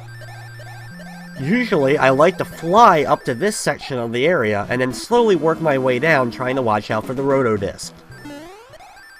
In the next area, be very careful of the platforms as well as the jumping lava, and work your way up. Over here to the right, you can get an item, but on the very top door is probably the best way to go. This will take you to another large statue room. Just float over top of most of them, they won't be able to hit you. The next section has lava balls coming at you, just like they would in the original Mario Brothers inside the castles. In the next room, it's time for the final boss battle against Bowser. Now, Bowser can be pretty tricky, especially considering you have to dodge his fireballs that move a little bit slowly, so you have to jump in between them sometimes. The goal in this battle, as you can probably tell already, is to break all the blocks around the ground so that you can get him to fall down into the pit below. Usually I like to stay one full Bowser body completely away from him, so about 2 squares overall. This gives me a good area so that when he does jump, I'll be able to get underneath of him and avoid getting hit. When you get him to drop down though, you can go in the door and enjoy the ending to Super Mario 3.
So there you have Super Mario Bros. 3.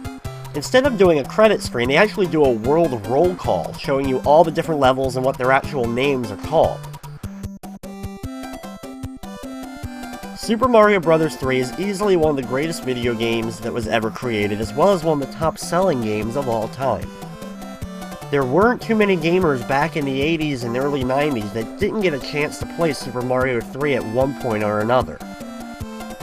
Mario was already really famous, but this game really took him to the next level, and you can really see that so many things that were in this game would later be seen in all the later Super Mario titles.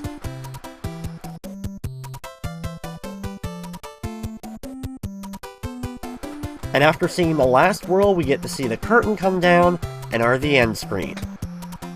At this point, you can actually continue the game and play it over again if you like, and you start off with your entire inventory being filled with P-Wings.